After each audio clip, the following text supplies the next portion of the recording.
in that extraordinary statement that he gave at the time of the Southport riots, you will be remanded, you will be found guilty.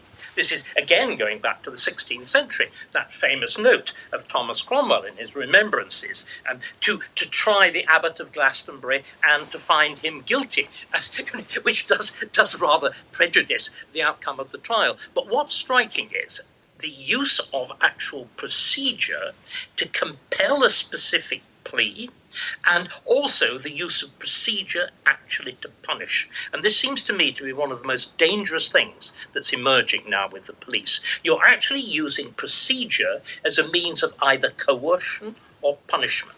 She was told that if she didn't plead guilty, she would, of course, she would have a jury trial, but she'd be kept in jail for at least 12 months or longer, whilst actually waiting for a trial.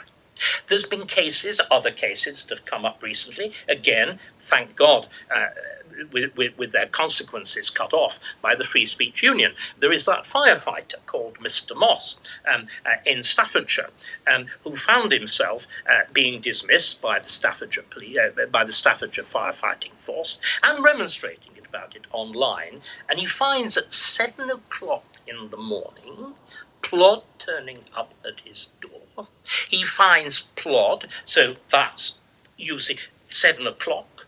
He was lucky he opened the door, otherwise it would have been kicked in. You're using the machinery of arrest as an instrument of coercion. Secondly, they seize his phone, his computer, his laptop, on the grounds, of course, of gathering evidence. But we live our lives online. If you seize all this, you can't actually function in today's world. You can't run a bank account. You can do virtually nothing. So they use the gathering of evidence as intimidation. And then what they do, they use the machinery of remand and bail. And the bail conditions, I don't know whether you saw it, the bail conditions were he must not tell anybody he'd been arrested. Now, it is,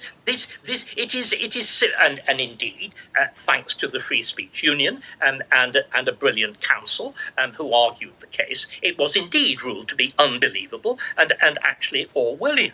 But this is what the Connolly case raises. It is actually, and Starmer, I think, begins it. It is the use of the machinery of law enforcement, setting aside any guilty or not guilty verdict, as a machinery of coercion. And do you know what? We used to have this in the 18th century. In the 18th century, there was a device for making people plead guilty or not guilty. Because if you refused to plead, if you knew you were guilty, you were a highwayman, for example, and you refused to plead guilty, you couldn't be condemned at English law, which meant that in those days, if you were condemned for a felony, you not simply were hanged, all your property was confiscated. So you would leave your dependents penniless, at the mercy of a very untender state. So highwaymen, refused to plead. Do you know how we made them plead? We pressed them to death. They were stripped in the yard of the Old Bailey, tied down, spread-eagled out. A heavy plank was placed on their chests, and weights were piled on it until either they pleaded or they were crushed to death. Now, we're using procedure now with human rights. We shall not have cruel and unusual punishment and all the rest of it. We're using legal procedure to do exactly this. And this again, Mark, is the profound paradox of all of this. These are the good-intentioned people. These are the liberals. These are the adults in the room. These are the believers in moral purity. And they have corrupted everything. They've corrupted nationhood, they've corrupted politics, they've corrupted religion, cultivate law, everything. By their fruits ye shall know them.